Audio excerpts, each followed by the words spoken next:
Hi friends, welcome to డిజి సేవ pay. ఈరోజు వీడియోలో నేను మీకు డిఎంటీ ఏ విధంగా చేసుకోవాలన్నది మొబైల్లో చూపించబోతున్నాను. సో ముందుగా మీ యాప్ ఓపెన్ చేసి లాగిన్ చేసుకోండి. యూజర్ ఐడి పాస్వర్డ్ ఇచ్చి లాగిన్ అయిన తర్వాత ఈ విధంగా వాలెట్లో డబ్బులు ఉంటాయి. వాలెట్ 1లో ఉంటే మాత్రమే డిఎంటీ చేయగలరు, వాలెట్ 2లో కాదు. వాలెట్ 2 అన్నది క్యాష్ అవుట్. వాలెట్ 1లో ఉన్న ప్రతి ఒక్కరు కూడా క్యాష్ అవుట్లు అవ్వు. ఓకే, వాలెట్ 1లో ఉన్న డబ్బులు 2కి కూడా రావు. ఓకే, వాలెట్ 1లో ఉన్నాయి మీ అకౌంట్కి పంపించుకోవాలనుకుంటే త్రూ డిఎంటీ మాత్రమే మీరు పంపించుకోవడానికి అవకాశం ఉంటుంది. ఇక్కడ మొబైల్ నెంబర్ ఎంటర్ చేస్తారు.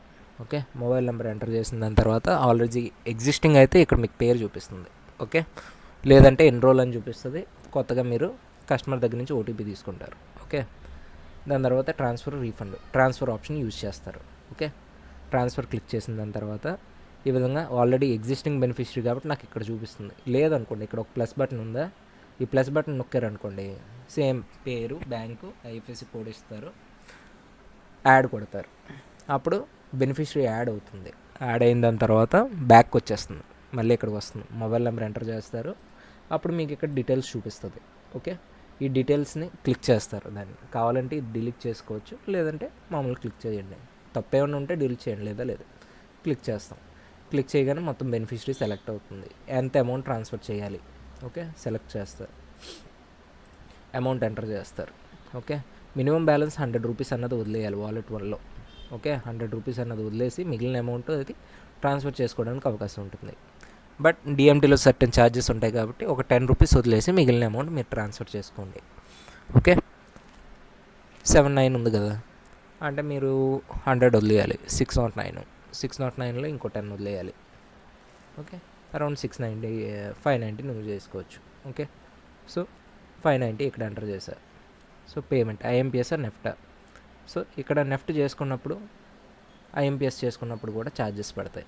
ఓకే, సో ఓన్లీ క్యాష్ అవుట్లో నెఫ్ట్కి మాత్రం మీకు ఛార్జెస్ పడవు. ఓకే, సో ఇక్కడ పేమెంట్ చేస్తారు. నెఫ్ట్ అన్నది అలాగే నెఫ్ట్ అన్నది కొంచెం క్రెడిట్ అవ్వడానికి టైం పడుతుంది. ఐఎంపిఎస్ వెంటనే అవుతుంది. సో పేమెంట్ చేస్తారు. పేమెంట్ చేసినప్పుడు మళ్ళీ కన్ఫర్మేషన్ అడుగుతుంది కరెక్టా కాదా అని. సో కన్ఫర్మ్ అనుకుంటే ఎస్ కొడతారు. ఎస్ కొట్టిన దాని తర్వాత లోడ్ అవుతుంది. సో ఇంకా సక్సెస్ అయితే ఇక్కడ మీకు సక్సెస్ అని చూపిస్తుంది, లేదా ఫెయిల్డ్ అయితే ఫెయిల్డ్ అని చూపిస్తుంది. ఫెయిల్ వచ్చింది అనుకోండి, రిపోర్ట్స్ ఓపెన్ చేసుకోండి, అమౌంట్ డెబిట్ అయిందా లేదా ఏంటన్నది చూసుకోవడం.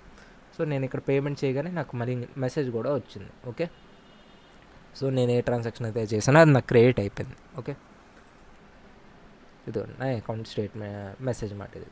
ఓకే, సో ఈ విధంగా చేసుకుంటాం. దాని తర్వాత ఇక్కడ మళ్ళీ పైన 3 డాట్స్ క్లిక్ చేసి ఓకే, ఇక్కడ రిపోర్ట్స్లో డిఎంటీ సెలెక్ట్ చేస్తాం. డిఎంటీ సెలెక్ట్ చేసినప్పుడు dates at a time 10 days select చేసుకోవచ్చు. సో ఇక్కడ 17 సెలెక్ట్ చేసాం. ఓకే, లోడ్ అవుతుంది. లోడ్ అయిన దాని తర్వాత రిపోర్ట్ అన్నది ఇలాగ వస్తుంది, సక్సెస్ ఫెయిల్డ్. ఓకే, ఇందులో ఏమైనా ఇబ్బంది ఉంటే ఇది స్క్రీన్ షాట్ తీసి మీకు ఇన్ ప్రోగ్రెస్ ఏది పడ్డా సరే స్క్రీన్ షాట్ తీసుకొని అడ్మిన్కి పంపించండి. అడ్మిన్ చెప్తారు దాని ప్రాబ్లం ఏంటన్నది. ఓకేనా, సో ఈ విధంగా డిఎంటీ అన్నది మీరు చేసుకోవచ్చు.